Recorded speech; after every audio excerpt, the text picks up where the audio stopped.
Hello everyone, आज हम करेंगे क्लास 6 की जो आपकी सोशल साइंस की न्यू बुक आई है उसका chapter number 14।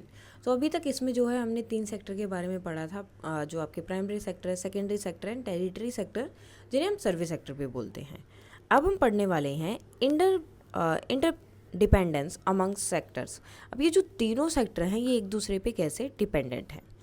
The three type of economic activities or economic sector play an important role in the process of conversion of natural raw material into finished product for final consumption।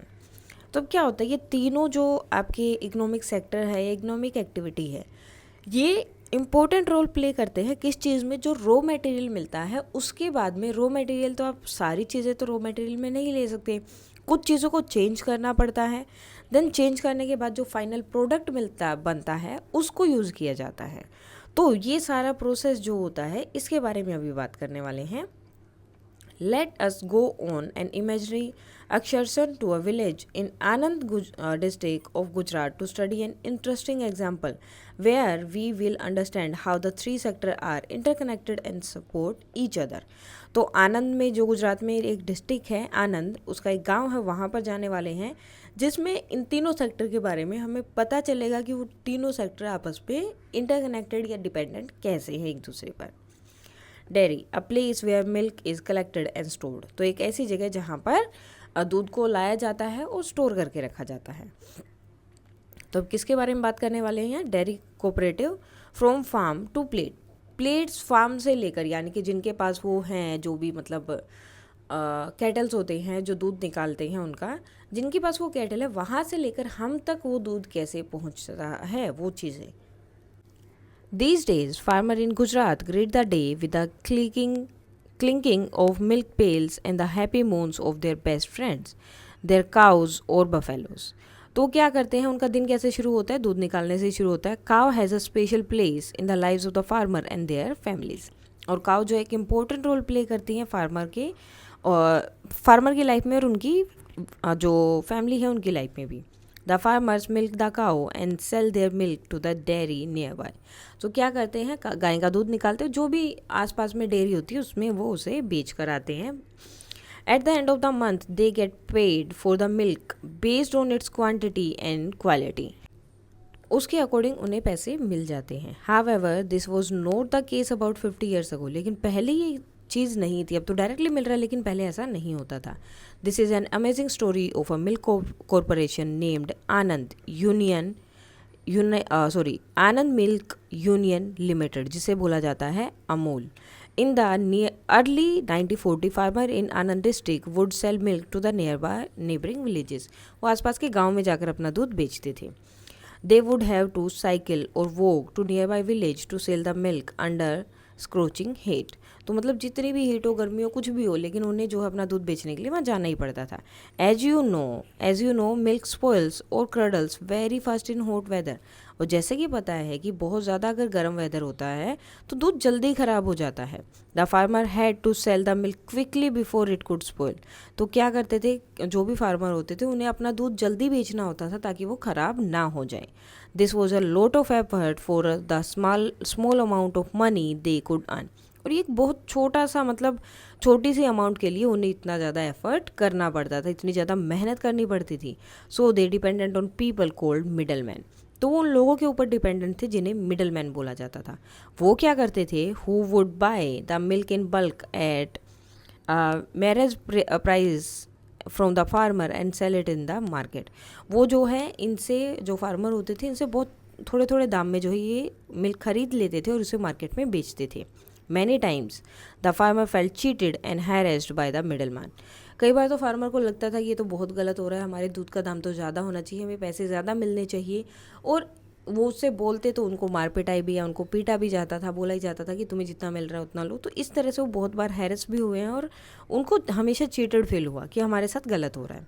One day the farmer collectively approached Sardar Vallabh Bhai Patel. तो वो एक दिन सब लोग मिलकर सरदार वल्लभ भाई पटेल के पास गए, prominent national leader, with their problem, अपने प्रॉब्लम के साथ। ही advise them to form a cooperative to become independent and stop relying on the middle man. तो उन्होंने बोला कि अपना एक कोऑपरेटिव बनाओ जिससे कि तुम उस मिडल मैन पे डिपेंडेंट ही ना रहो। As a cooperative the farmer would be able to buy and sell milk as a group. तो कोऑपरेशन होगा या कोऑपरेटिव होगा तो उसमें क्या होगा, वो एक ग्रुप में दूध खरीद पाएंगे और बेच पाएंगे।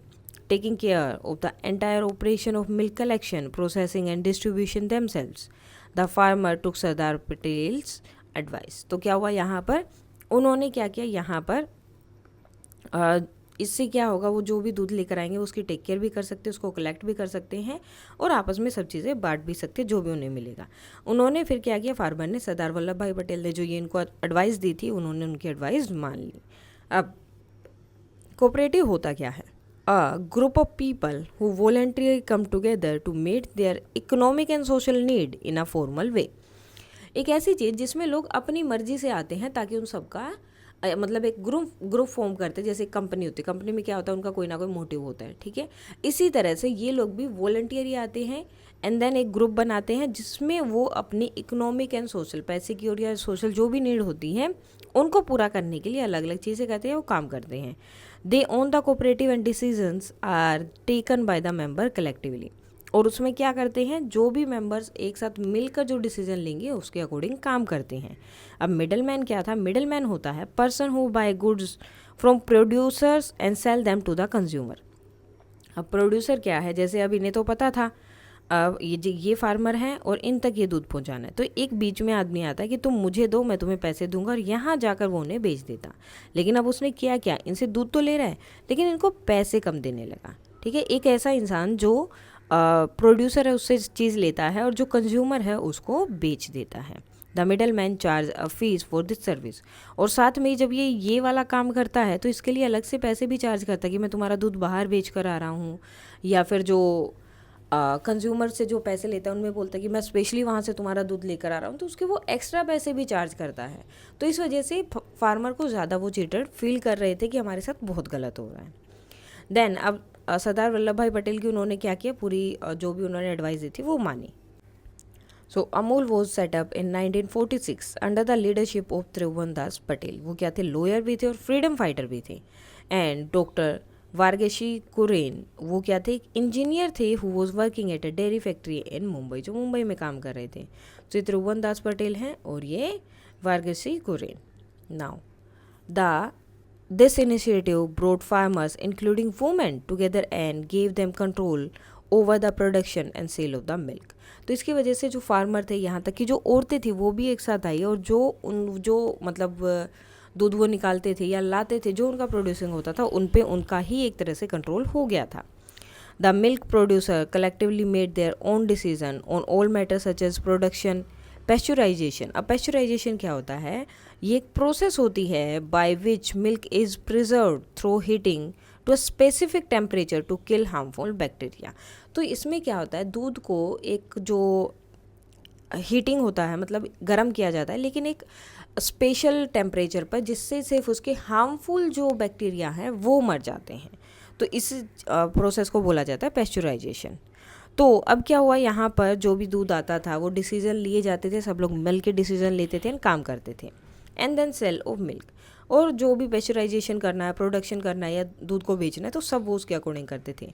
The task very were shared by everyone which help raise their income gradually.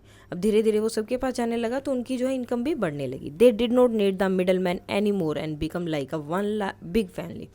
अब उन्हें जो है मिडल मैन की ज़रूरत ही नहीं थी, अब वो एक बड़ी फैमिली की तरह बन गए थे। As more and more farmer began to see the benefits of the cooperative, जैसे जैसे और फार्मर ने देखा कि इसके क्या क्या बेनिफिट हैं, क्या क्या फ़ायदे हैं, तो वो भी आने लगे। इट कंटिन्यू टू ग्रो, और ये धीरे धीरे बढ़ने लगा। The quantity of milk that has been collected was so huge that the farmer decided to make other products out of it.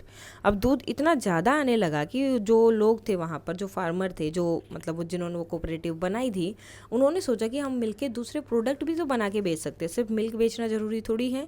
Now they set up a factory in Anand. उसके बाद उन्होंने आनंद में एक फैक्ट्री स्टार्ट की and began to produce butter and milk powder, और वहाँ से उन्होंने उसमें से बटर एंड मिल्क पाउडर बनाना भी शुरू कर दिया। फैक्ट्री क्या है, कोई भी बिल्डिंग हो सकती है, ग्रुप ऑफ बिल्डिंग हो सकती है, where goods and manufactures where goods are manufactured और various components are put together to make a final product, जिसमें जो है चीज़ें बनाई जाती हैं या अलग अलग चीज़ें उसमें ऐड की जाती है ताकि एक बड़ा प्रोडक्ट बन सके या जो प्रोडक्ट होने चाहिए वो बन सके।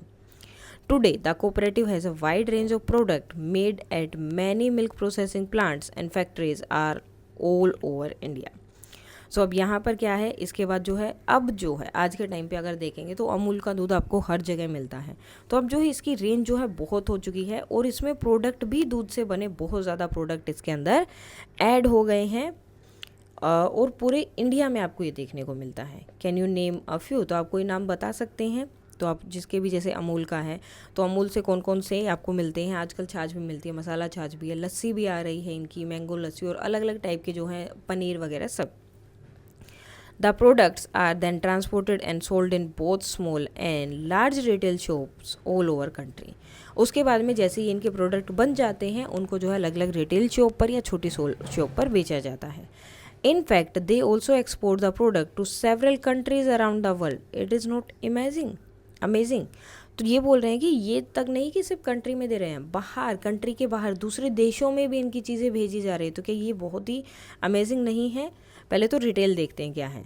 तो रिटेल क्या होता है? The sale of good in small quantity for use of the end consumer rather than for resale. Resale करने की वजह वहाँ पर उन्हें रखा जाता है छोटी छोटी क्वांटिटी में ताकि वो जो है कंज्यूमर जो है उसे यूज़ कर सके जिसकी ज़रूरत है। एक्सपोर्ट क्या होता है? Good and service that are produced in one country and sold to buyer or consumer in another country. तो इसमें क्या होता है कि एक कंट्री में तो वो चीज़ बनती है एंड दूसरी कंट्री में उसे भेजा जाता है क्योंकि वहाँ के लोग उसे यूज़ करते हैं, तो इसको बोला जाता है export. In this fascinating story, the farmer of this cooperative milk their cow to sells the milk later. So इसमें जो है फार्मर की एक स्टोरी बताई गई है कि किस तरह से वो अपनी गाय का दूध जो है बेचते थे और बाद में कैसे बेचने लगे ये तरह।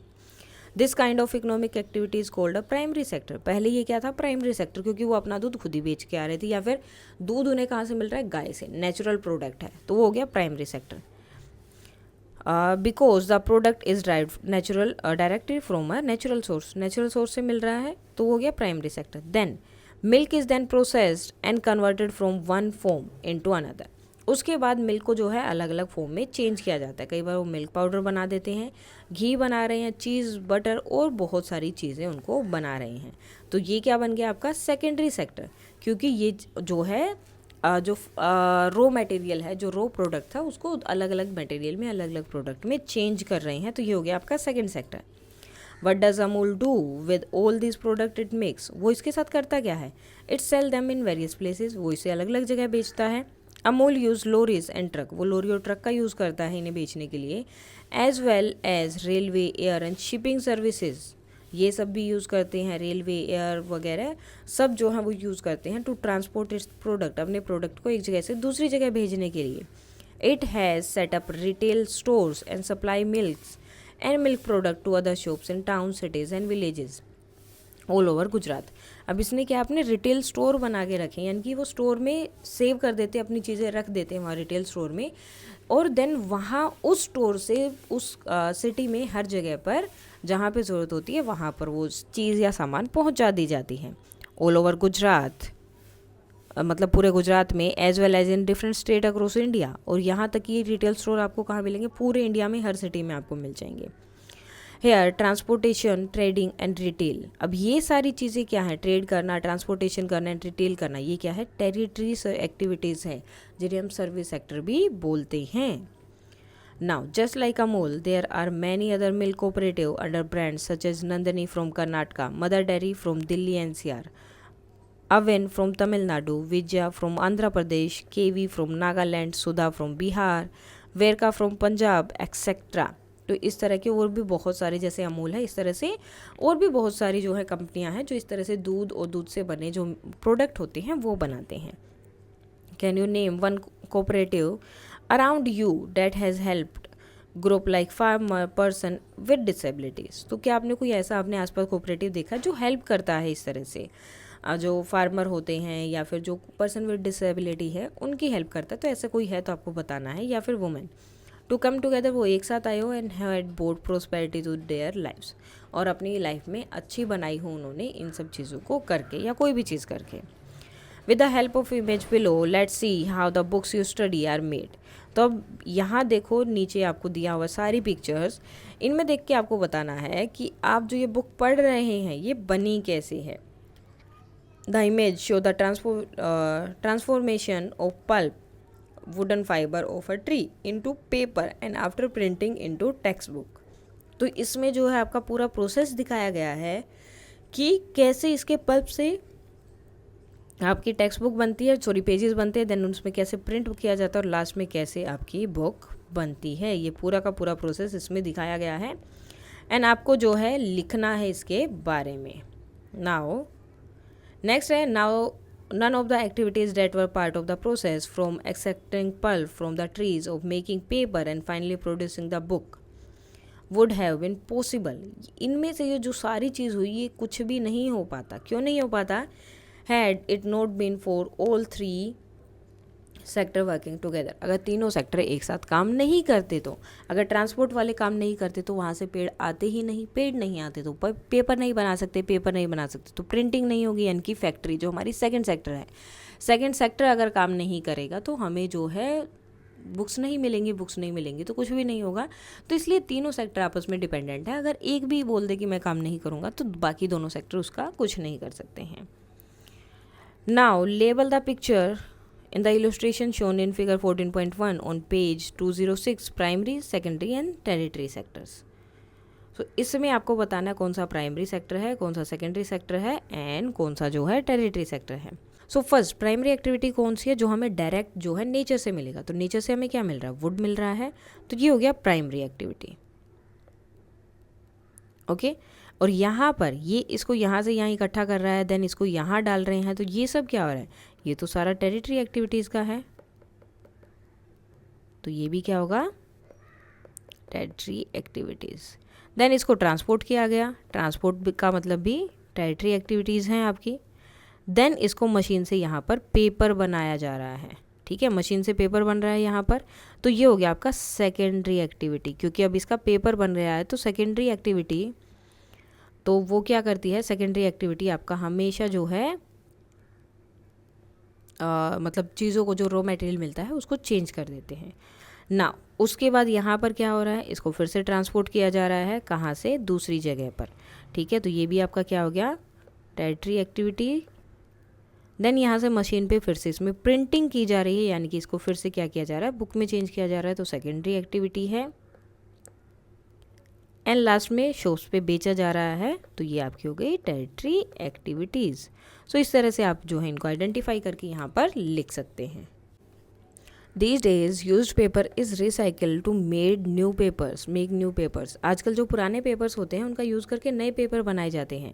Recycling just 1 ton of paper saves 17 trees as well as 2.5 cubic meter of landfill space where waste is dumped। अब देखो इससे दो चीज़ें हो रही है रिसाइकिल करने से। एक तो 17 ट्रीज़ आप बचा सकते हो, ठीक है, अगर 1 टन, ठीक है, 1 टन अगर वो किया जाता है पेपर को रिसाइकिल किया जाता है तो 17 ट्रीज़ को सेव किया जा सकता है। और साथ में इनसे क्या होगा? अगर इतना टन आप कचरा डालेंगे तो 2.5 जो क्यूबिक मीटर का एरिया है वो एज अ वेस्ट के लिए यूज़ होगा, क्योंकि उस पर कचरा डाल दिया, वो यूज़ नहीं हो रहा कहीं, तो वो भी बच जाएगा। Where waste is dumped, it also takes 70% less energy and water to recycle paper than to make new paper from wood pulp। और इसमें जो है कम एनर्जी और वाटर का यूज़ होगा, यानी कि ये भी हमारे बच जाएंगे अगर हम रिसाइकिल का यूज़ करते हैं या पेपर का रिसाइकिल करते हैं तो। Now what are the different ways through which we can judiciously use paper in the classroom and offices of your work। तो आप किस तरह से अलग अलग तरीके से जो है पेपर को यूज़ कर सकते हैं क्लास में, ऑफिस में, स्कूल में, कि वो ज़्यादा वेस्ट ना हो। सबसे पहले तो क्लास में जैसे फाड़ के उसके एयरप्लेन बनाई जाती है, अलग अलग एक्टिविटी की जाती है, वो नहीं करेंगे।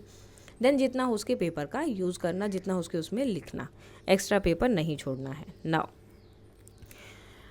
List the economic activities in your neighbourhood, list them appropriately as primary, secondary and territory. तो आपको बताना है कि आपके आसपास के एरिया में कहाँ पर जो है काम हो रहा है और उनमें से प्राइमरी कौन सा है, सेकेंडरी कौन सा है, टेरिटरी कौन सा है। Draw arrows on show such they are connected to each other, और किस तरह से वो कनेक्टेड हैं, जैसे हमने अभी ऊपर वाले पेज में देखा वैसे ही। In what ways are they dependent on each other, किस तरह से एक दूसरे पे डिपेंडेंट है. What would happen if one of the activities cease to exist, अगर एक ना हो तो क्या हो जाएगा. Now in this chapter we learn about the 3 sector of economic activity. 3 sector हमने देखे इसमें. The various example and illustration help to understand the difference as well as interdependence between 3 types of economic activities or sectors, primary, secondary and tertiary. अब इनमें हमने ये भी देखा कि ये दोनों एक दूसरे से अलग कैसे हैं, साथ में एक दूसरे पे डिपेंडेंट कैसे हैं, ये सब हमने इस बुक में या इस चैप्टर में देखा है. अब इसके क्वेश्चन आंसर हैं वो भी कर लेते हैं. अब हम कर लेते हैं क्वेश्चन आंसर. फर्स्ट क्वेश्चन है what is a primary sector, how it is different from the secondary sector. 2 example आपको इसके साथ में देने हैं. The primary sector involves activity that rely directly on nature resources, जो नेचर रिसोर्सेज पे depend है, लाइक फार्मिंग, फिशिंग, इस तरह की. द सेकेंडरी सेक्टर क्या होता है, process raw material from the primary sector to produce goods.